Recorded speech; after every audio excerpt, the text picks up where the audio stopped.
Well पहले game में domination दिखाते हुए Jaipur Veers leading all the way. Coming to the next category 90 kg weight category में आ रहे हैं from Jaipur Veers the Eastern Cup champion of champion. Please welcome Abdul Qadir. हाल ही में काफी जबरदस्त परफॉर्मेंस इन्होंने दिखाई थी. इसी साल 90 किलोग्राम वर्ग में गोल्ड मेडल जीत कर आए हैं ये खिलाड़ी. काफी यंग एज के खिलाड़ी हैं. छत्तीसगढ़ से आते हैं. यहां पर रिप्रेजेंट कर रहे हैं जयपुर वीर्स को. क्या अपनी टीम को आज जिता पाएंगे? चलिए देखते हैं. और इनके अगेंस्ट जा रहे हैं from Kiraak Hyderabad the winner of national championship. Please welcome Abdul Zui. और अब ये कितना ज्यादा जरूरी हो जाता है ज़ुई के लिए, क्योंकि किराक हैदराबाद अपना पहला मुकाबला हारे हैं. उनके लिए ये करो या मरो जैसी स्थिति बन रही है. इसीलिए जिम्मेदारी दुगनी हो जाती है एविली ज़ुई के ऊपर इस 90 किलो की टक्कर में. इसीलिए क्योंकि वो अनुभव जो उनके पास है. यहाँ एक युवा प्रतिद्वंदी जाएंगे अनुभवी अब्दुल के सामने. को-फाउंडर परवीन दबास की निगाहें इस मुकाबले पर बनी हुई हैं. पहला राउंड होने जा रहा है शुरू. जी हां, जिस प्रकार अब्दुल कादिर 90 किलोग्राम वर्ग में यूथ कैटेगरी में गोल्ड मेडल जीते थे, वहीं पर एविली ने 100 किलोग्राम कैटेगरी में उसी यूथ कैटेगरी मैच में गोल्ड मेडल जीता था. और कद का डिफरेंस देखिए, 6 फीट 5 इंच इनकी हाइट है. देखते हैं क्या टेक्निक का इस्तेमाल ये दोनों प्लेयर्स करते हैं. आमतौर पर इतने लंबे कद वाले खिलाड़ी टॉप रोल टेक्निक का इस्तेमाल करते हैं. वो अपने ओपोनेंट की उंगलियों को और उसकी कलाई को टारगेट करते हैं, ना कि उनके आर्म की पावर को. क्योंकि आपका अगर फोरआर्म की लंबाई थोड़ी ज्यादा हो तो अपने प्रतिद्वंदी के हाथ के ऊपर से निकलना थोड़ा आपके लिए आसान हो सकता है. यही कोशिश की थी 6 फुट 3 इंच के धीरज ने पिछले मैच में, लेकिन वो नासफल रहे थे. इस मैच में देखते हैं क्या होता है. फिलहाल रेफरी शुरुआत होता हुआ और टॉप रोल किया है. कोशिश की थी इन्होंने, लेकिन स्लिप आ गए हैं. क्या लगता है सार्थक आपको यहाँ पर क्या देखने को मिल सकता है स्ट्रैप मैच में? तकनीकी तौर पर शायद अब्दुल कादिर पसंद करेंगे एक स्ट्रैप मैच, लेकिन जिस बात का आप जिक्र कर रहे थे, जो ऊंचाई प्राप्त की जाती है उसका फायदा शायद ज़ुई को मिल जाए, लेकिन धीरज सिंह को तो वो फायदा नहीं मिल पाया. तो अब बात वही है, यहाँ कद आपके खिलाफ भी जा सकता है.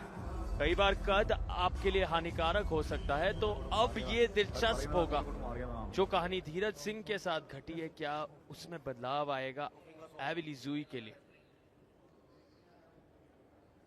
पूरी तरह से ध्यान केंद्रित करते हुए दोनों अब्दुल और एविली हाथों को बांधा जा रहा है. अब्दुल के चेहरे से एकदम ज्यादा स्थिरता और संयम नजर आ रहा है. बिल्कुल रिलैक्स नजर आ रहे हैं. थोड़ा सा दबाव उनके चेहरे पर भी. और दबाव होना तो बनता है, इतने बड़े मंच पर जो खेलने का मौका मिल रहा है, और दोनों ही काफी युवा खिलाड़ी हैं.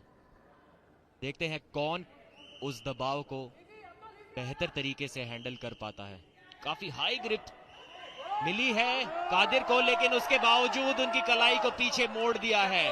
वो फ्लॉप रिस्ट टेक्निक जिसका बेहतरीन प्रदर्शन अभिषेक ने दिखाया था, वो काफी मुश्किल टेक्निक है. और यहां पर वो हमें देखने को मिला. अब्दुल वो कारनामा नहीं दिखा सके जो उनके टीम के मेंबर ने कुछ ही देर पहले दिखाया था. एविली का टॉप रोल बहुत जबरदस्त था. उनकी आर्म पावर अनस्टॉपेबल थी. यहाँ चिंता का विषय ये है कि बहुत ज्यादा दर्द महसूस कर रहे थे अब्दुल. और अब्दुल कादिर के नजरिए से ये सबसे ज्यादा जरूरी है कि वो चोटिल होने की कोई संभावना सामने ना रखे. इसलिए तुरंत आपने देखा कोच मैक्स सामने आए, अब्दुल को वहां पर रिकवरी के तरफ तेजी से वहां मसाज करते हुए दिखे। और अब देख सकते हैं बिल्कुल एक तरफा गया ये मुकाबला। अब तक पूरी पकड़ एविली की रही। अगर इसी तरह से चलता रहा तो बहुत मजा आएगा उस निर्णायक मुकाबले में, क्योंकि एक एक की बराबरी बनती दिख सकती है। यहां पर अब्दुल कादिर की स्थिति फिलहाल गंभीर। पंजे के इस खेल में निश्चित तो कुछ भी नहीं है, लेकिन अगर एक बार आपकी कलाई इस तरीके से पीछे की ओर मुड़ जाए तो उस मैच में उसको रिकवर कर पाना, उसको बचा के रख पाना बहुत मुश्किल हो जाता है। तो उसी टेक्निक के साथ थोड़ी ज्यादा ताकत दिखानी होगी अब्दुल कादिर को, वरना ये मैच जीत पाना बहुत मुश्किल हो जाएगा। क्या बिना स्ट्रैप के कुछ कमाल कर दिखा पाएंगे यहाँ पर? जी नहीं, लगभग पिन सही हो गए हैं। रेफरी डिस्कस कर रहे हैं डाउन रेफरी से, क्या ये स्लिप है या ये पिन है, देखना होगा। काफी क्लोज मामला था। Elbow foul, okay. तो जी हाँ, यहाँ पर कोहनी थोड़ी सी पीछे की ओर तो गई थी एविली की। दोबारा शुरुआत होगी इस राउंड को। देखते हैं वो रनिंग फाउल के तौर पे कंटिन्यू होगा इस राउंड में या नहीं। सेकंड राउंड की शुरुआत। काफी आसानी से उनके अंगूठे को कंट्रोल करके रखा है, जकड़ के रखा है, लेकिन किसी प्रकार स्लिप पाने में वो कामयाब रहे या नहीं, देखना होगा। जी नहीं, इस बार एल्बो फाउल हुआ अब्दुल कादिर का। काफी इंटरेस्टिंग मैच बना हुआ है, अनिश्चित मैच बना हुआ है, जैसा हमने अभी जिक्र किया था। जी हाँ, अनिश्चितताओं का ये खेल है और हर पहलू पर नजर बनी हुई है सभी की। यहाँ पर आप देख रहे हैं हर तरह से अंकों को, वहां पर हर स्टैट को, हर आंकड़े को देखा जा रहा है। पूरी की पूरी टीम इस मुकाबले पर निगाहें रखी हुई हैं, लेकिन यहाँ एविली जुई की पकड़ बेहतरीन। फिर से कोई मौका नहीं, और ऐसे लगा अब्दुल कादिर ने अंत में मजबूर किया खुद को कि हाथ वहां से फिसल जाए ताकि वो बच के निकल पाए। जी हाँ, इस बार 2 फाउल और हो गए अब्दुल कादिर के, और उसी कारण 3 फाउल के कारण वो इस राउंड को भी हार गए हैं। इस मैच के विजेता रहे 2-0 से एविली।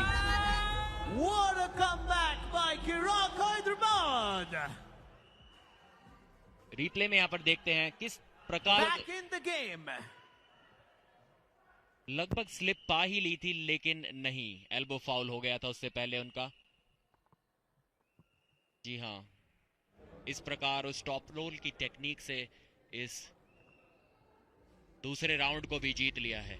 और चिराग हैदराबाद के डगआउट को हम यहाँ से देख पा रहे हैं, एक राहत की सांस लेते हुए सभी, क्योंकि पहला मुकाबला बिल्कुल एक तरफा रहा था लगभग। नीरज सिंह अभी भी दर्द महसूस कर रहे हैं, हम उन्हें देख पा रहे हैं।